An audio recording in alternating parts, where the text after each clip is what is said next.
The Rock is cooking. Good evening, everyone, and welcome back once again to If You Smell What the Arch is Cooking.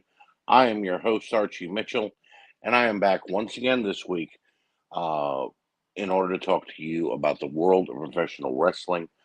I was very, very content this week after I did the Royal Rumble show with Nate and Aaron that aired this Thursday, talking about the entire Royal Rumble, an over 2 hour show to just sit back and relax and go on with the rest of the week.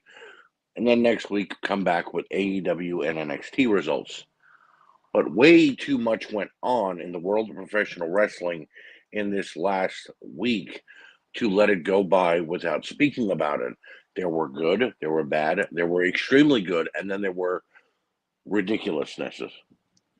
So I'm back once again to talk about the world of professional wrestling, as I mentioned, and spew my venom, my hate, and my love for this business that we so dearly watch. So go ahead and pop your favorite frosty beverage and let's get into some quick hits.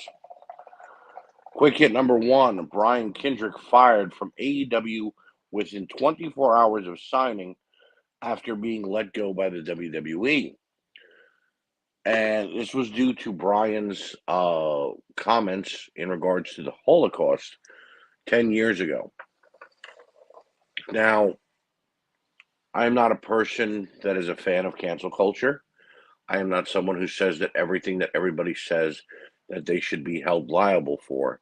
If someone said something when they were 12 and now they're 30 and they're running for just, let's say, President of the United States, you should not be able to go back to when they're 12 and say, hey, you called a kid fat and made fun of fat people, so you shouldn't be president. No, I'm not. It's not what I'm here to talk about.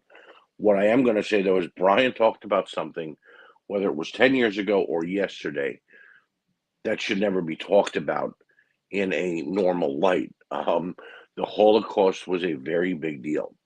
Whether you had someone affected by it as a family member, whether you know someone who had family members affected by it in their past, it doesn't matter. We were all affected by it in some way, shape, or form. And to insist that the numbers were not as big as they were, to say that it was not race related, to insist that it wasn't anything bigger than what it actually is a crime against the Jewish people and any other people who were made to feel belittled, who were murdered, who felt the hands of all of the ugliness that went on with the Nazis back then. And still to this day, probably see things that remind them of what went on and get flashbacks to stories that they heard and family members that they lost. So I am in full agreement with AEW for firing Brian Kendrick and not even letting him come on to AEW Dynamite. I wasn't a fan of Brian being hired a mere couple hours after he was let go by the WWE and given his full release with no 90-day compete clause anyway, because I feel, well, you know what? This is not Brian Kendrick a few years ago in the Cruiserweight Classic. This was not Brian Kendrick, who has had great matches in the past with the likes of Rey Mysterio and Chavo Guerrero and Tajiri. No, this is an older Brian Kendrick. At the most, he's going to get a couple matches, and then they're going to get him to be a coach or someone in the backstage area. There was no reason for them to hire him this quickly. Well, hiring him this quickly led to what happened. And now, Brian, you've been fired by the biggest wrestling company in the world and the second biggest company in the world in less than 12 hours' time. I hope it was worth it. The thing that pisses me off the most about this is Brian Kendrick was given his release from the WWE so easily. And a guy like Mustafa Ali, who has been there morning, noon, and night for the last few years, took it on any storyline they've given him and ran with it, cannot receive his release despite not being happy there, being completely and utterly miserable there. So it's just the WWE once again doing their fuckery and not letting people that want to be let go, and letting people who really don't matter go. And then we find out that the person that they let go was actually just a big piece of shit. So Number two, Shane McMahon fired by the WWE on Monday morning. This off of the heels of the story that we told during the Royal Rumble that Shane McMahon was directly um, involved with producing the Royal Rumble and thus involved in making himself get over in the ring and making everyone else seem much smaller. He eliminated Kevin Owens. He beat the crap out of Dolph Ziggler with those crappy right hands that he throws. He even went toe to toe with Brock Lesnar. Shane was supposedly let go because of his erratic behavior at the Rumble and Vince McMahon not wanting to deal with it. Furthermore, Tuesday morning storylines came out. And I know I say storylines, but it's because you never know what's really going on here. But a story came out that the WWE internal, such as backstage personnel, producers, and so on, are trying to reach out to Tony Khan and AEW to let them know what Shane McMahon is really all about so that AEW does possibly not hire Shane McMahon. Now, I don't believe that we would see Shane McMahon pop up in AEW. I mean, um, this is not wrestling going out and becoming real. In that Shane would look to get back at his father and go join Tony Khan. But I guess if they did decide that they wanted to bring him in as an on-air personality to maybe stick it to Vince, it's nice to see that there are people backstage in the WWE who are looking out for everyone's best interest, not just their own, and letting them know that Shane should not be hired. In any indication, I feel that Shane McMahon was justly fired here. And if that was his idea of putting on a really good Royal Rumble match after so many that we've had, such as the 1992, 96, 97, 99, and a couple in the 2000 Royal Rumble matches that we've seen that were spectacular, if that was Shane McMahon's idea of a good Royal Rumble, good riddance, pal. I hope you continue to enjoy your success in Japan with your phone company and every other company that you were running. And I really hope we don't see you back in the WWE anytime soon. And finally, quick hit number three, the WWE reports record breaking revenue for the last 4 years, boasting $1.1 billion for the year of 2021. Why am I bringing this up? I very rarely speak about the WWE's revenue or any money that they're making. Why am I bringing this up now as a quick hit? Well, here's why. The WWE is constantly mentioning over the last 2 years, with all of the releases that we've seen this last year and everything that we saw going on during the COVID era with the computerized fans on the screens and getting rid of pyro a couple of years back, refusing to pay for the wrestlers' rooms, airfare, insurance in some cases, um, downright to basically taking away everything but catering. All of that crap was due to budget cuts. A budget cut, budget cut, budget cut. We need to make the company more profitable. We're dying here. We're in the red. Help us out, please. Make sure that we survive. Please, we're the little engine that could company. No, you're not. You are a Forbes company. Fortune 500. Speak of Vince McMahon every year when they put out their list. Vince McMahon is a billionaire. His company is a multi-million dollar, now once again a multi-billion dollar company. And to boast a $1.1 billion in revenue last year after you let go of 60% of your roster, guys who were busting their ass for you,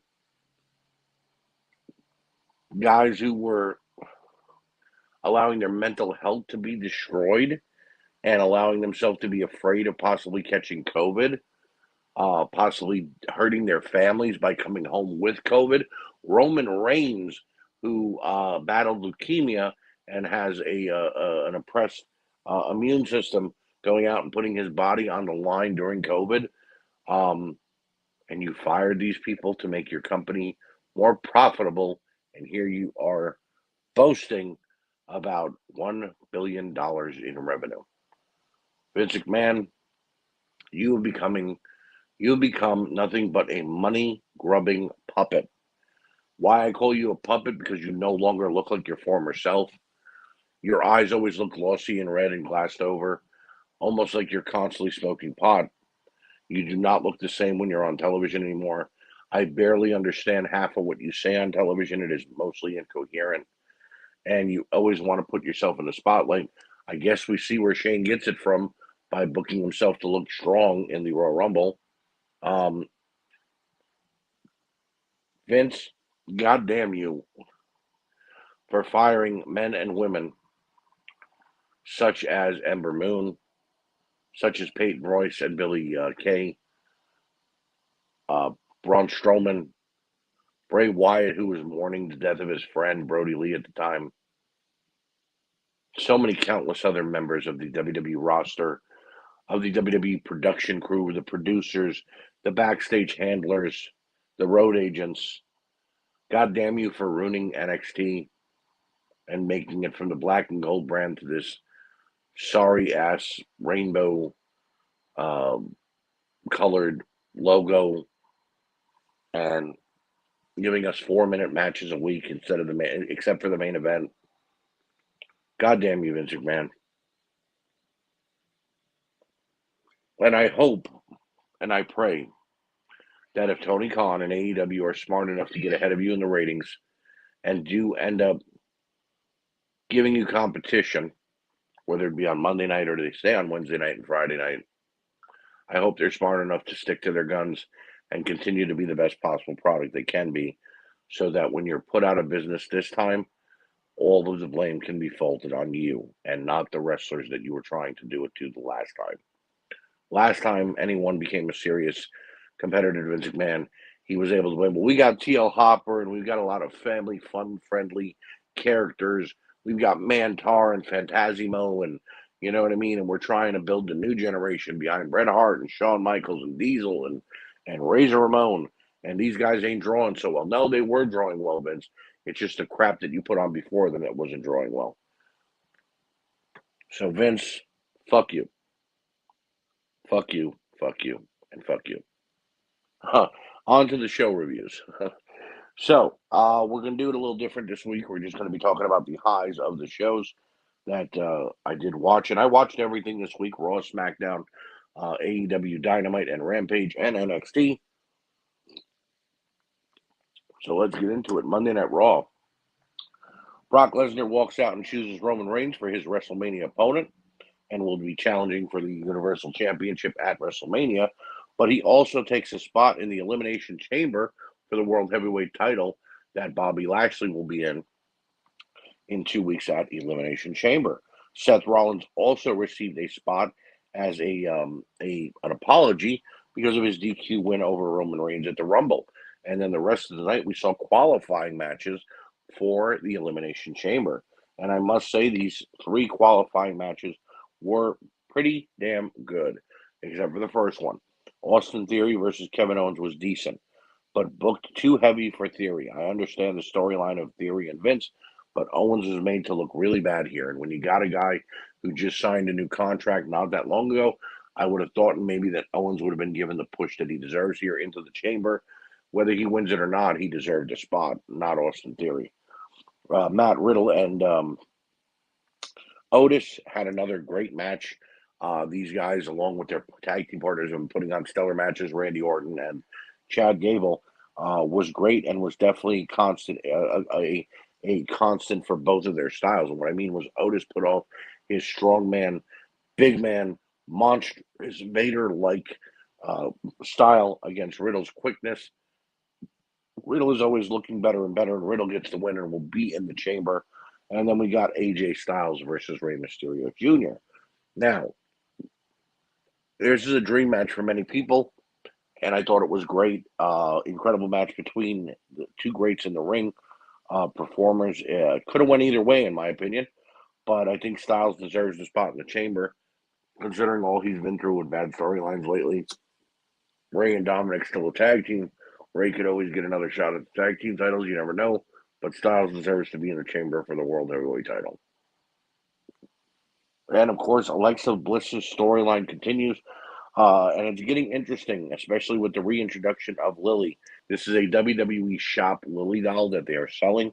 And the therapist told her that it was a reproduction of Lily, but she still fell in love with it and thought it was the real Lily. So I really wonder what next week it will be bringing in the storyline. NXT 2.0. Imperium versus Diamond Mine. This opening six-man tag was unbelievable. Walter, yes, I refuse to call him Gunther, and his team working perfectly together and strong on the Creed Bros, put up a great fight, but Imperium got the win. Braun Breaker and Tommaso Ciampa in the main event took on Legado del Fantasma.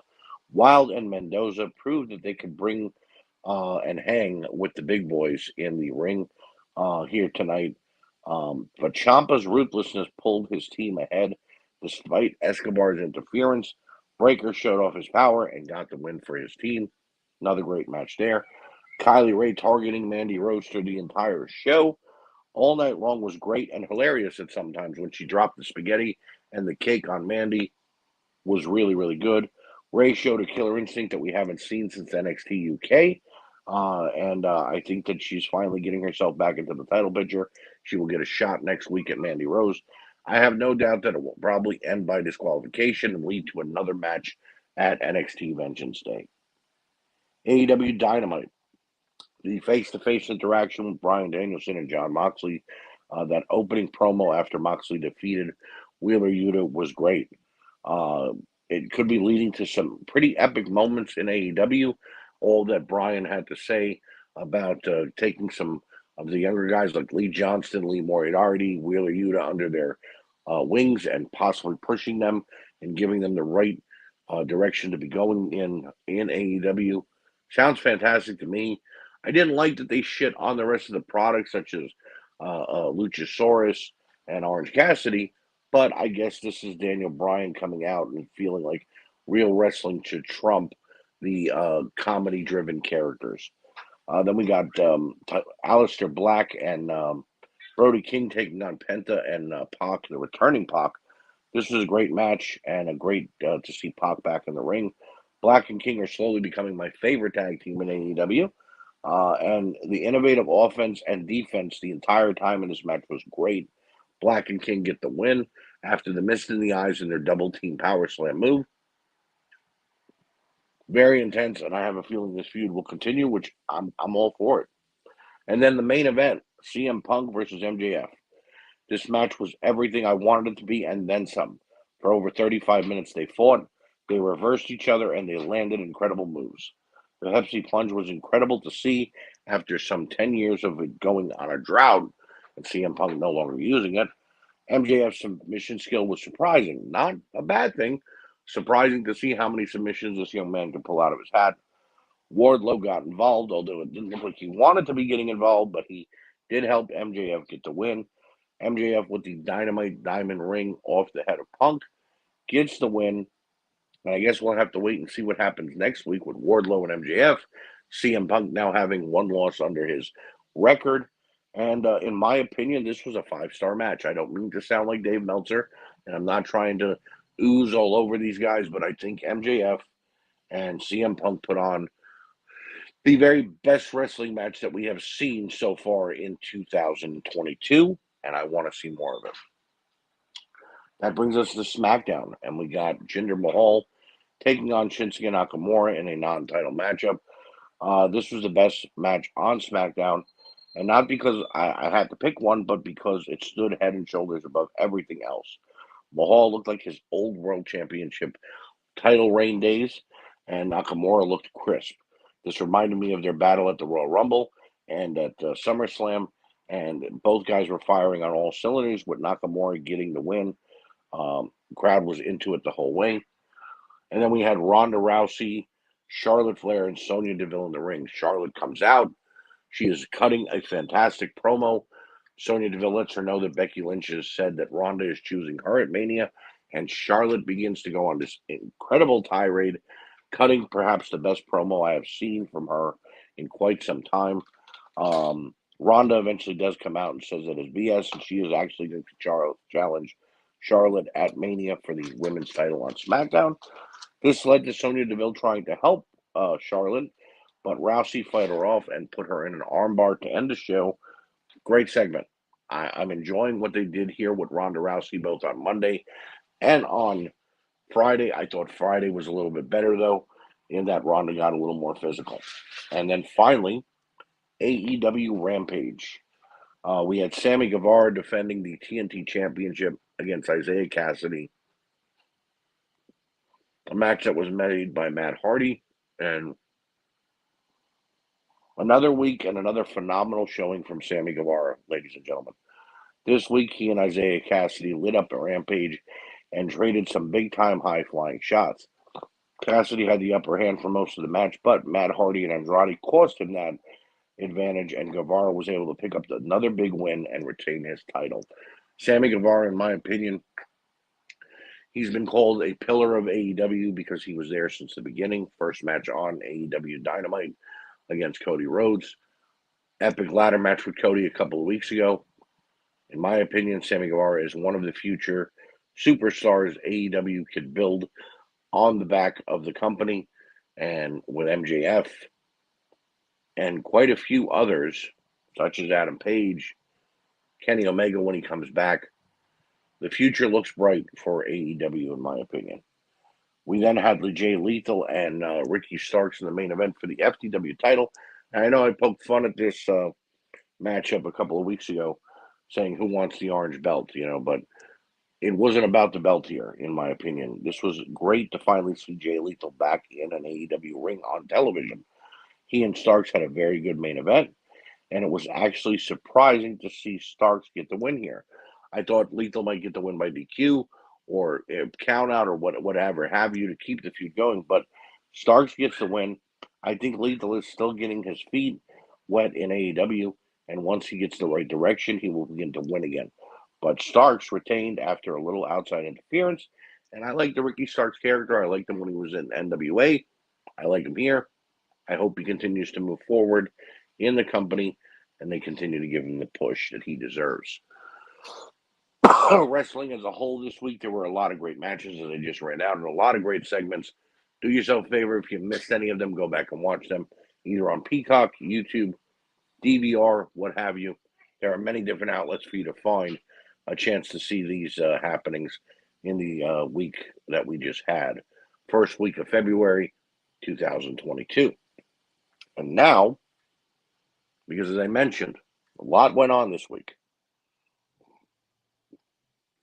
I told Nate Maxon when I needed to get, logged into StreamYard and whatnot, that there was a lot going on this week, a lot that made me happy and I wanted to report on, such as the matches that I spoke about in the segments, and a lot that pissed me off.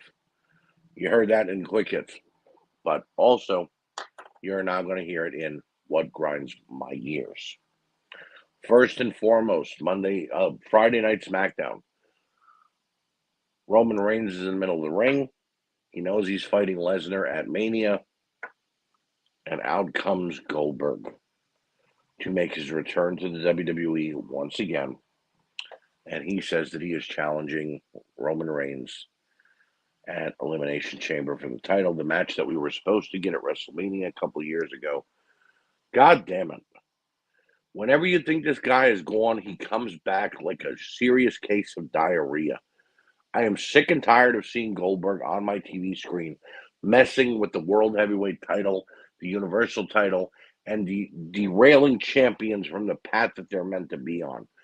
When he was supposed to fight Roman Reigns at WrestleMania a couple of years ago, Roman did get COVID. They put Braun in that seat, and thank God Braun Strowman beat him for the title and got him off our television for a little while. But then Drew McIntyre won the belt, and he got in Drew's face, and we had to deal with Drew McIntyre versus Goldberg. Match was a shit show except for what Drew was doing, but Goldberg didn't give an inch. Then we had to deal with him against Bobby Lashley and the whole, hey, you put my son in the hurt lock. Well, your son jumped in the ring and put his hands on Bobby Lashley. But okay, that's fine and well. And now here he is back in Roman Reigns' face. And it wouldn't surprise me if Vince McMahon, in his senile, drugged out, whatever you want to call it, phase that he's in right now. Believe me, look at his eyes. They are red as hell. Didn't think, what would make a great match at WrestleMania? Not Roman Reigns versus Brock Lesnar. Not Roman Reigns versus Bobby Lashley. No, let's do Brock Lesnar versus Goldberg to unify the world and Universal Championships. because we know what Vince McMahon is. We know how many times he's tried to stuff Goldberg versus Brock Lesnar down our throats. Every match pretty much was a failure. Whether it was the first match they had at WrestleMania 22 with Austin as the referee, whether it was the match that they had that lasted all of 47 seconds, or the next match that lasted 2 minutes. You want to tell me that drew money? No. What drew money was the lead up to the match. What drew money was all the matches that happened before it. That 47-second piece of shit, that 2-minute piece of shit, and then that 5-minute ridiculousness that they put on to be the final match that they had. It was all shit. Goldberg and Lesnar should not touch each other again. Brock Lesnar is still capable of putting on high quality matches. Look at his match with Bobby Lashley at the Royal Rumble. There didn't need to be outside interference, but in order to continue to tell the story, there had to be. That's fine and well. But Brock Lesnar is still a fighter and can still put on high quality matches. We don't need Goldberg in there messing with Reigns, messing with Lashley, messing with Lesnar. I don't want to see it anymore. I know a bunch of other people who don't want to see it anymore. The fans were booing on SmackDown. You can pipe in all the noise you want, but the truth of the matter is that Brock Lesnar deserves to be in the title picture right now. Goldberg does not. Stop it, Vince. Stop bringing in the old timers, not the part timers, the old timers, and expecting us to say, "Oh, goody, we get to see Goldberg versus Roman Reigns again." We didn't want to see it the first time. We certainly don't want to see it a second time. And number two, WWE had the Royal Rumble. They brought in a lot of special women's guests to be at the show. Mickie James being one of them. She did a fantastic job. I have no ill will against Mickie James. I enjoy what she's been doing on Impact and NWA. I have let go of my hostilities against Mickie James. She did great at the Royal Rumble. More power to her. I hope that she continues to redefine the Impact and NWA women's divisions. Melina was in the match. She lasted a couple of minutes. Sasha Banks eliminated her and then went on to pay tribute to her by doing her arm movements and then a split. The very next day, Gail Kim went on to Twitter and said that Sasha Banks was downright disrespectful and that she should be putting respect on Melina's name. I like Melina. I think Melina is a great wrestler. I think that she made a wonderful women's champion and Divas champion when she held that belt. I feel that Gail Kim, on the other hand, is bitter and looking for any reason to stay in the spotlight. Like I said about Mickie James as well a couple of months ago, Mickie is still in the spotlight, but at least she knows where her place is as being in the spotlight in Impact and NWA. Gail Kim, on the other hand, she has found her way to once again be bitter, pissed off, and bad mouthing the WWE product. Sasha Banks was not being disrespectful to Melina because if you look at the video, when Sasha did the split, so did Melina. They waved to each other, they blew each other a kiss goodbye. It was Sasha's way of telling Melina, thank you. But Gail Kim immediately thought it was somebody shitting on one of the veterans. Gail, you didn't do that well in the WWE doing your first run when they handed you the title on your first night with the company in a battle royal. You went to TNA, you did great there. You chose to come back to the WWE years later. They made you a comedy routine. They made you nothing that you could really do with your career there. You went back to Impact. You once again found some success, but the women there were doing better things than you ever could do. And now you're a producer for both Impact and NWA. Gail, keep it backstage. Stay out of the limelight and stop confusing respect and admiration for disrespect just because you didn't like that Melina didn't stay in the Royal Rumble longer than she did. That's it for me now. I think I've been hostile enough, but I think I balanced it out with the good stuff and the bad stuff. That's going to do it. I'm done. But I hope that you enjoyed this episode. Continue to watch, listen, do all you can to support the We Can't Wrestle podcast and WrestleNet Radio to continue to support this show and all the other shows that we've got on it. I thank you for joining me once again, and I will see you next time on If You Smell power what the arch is cooking.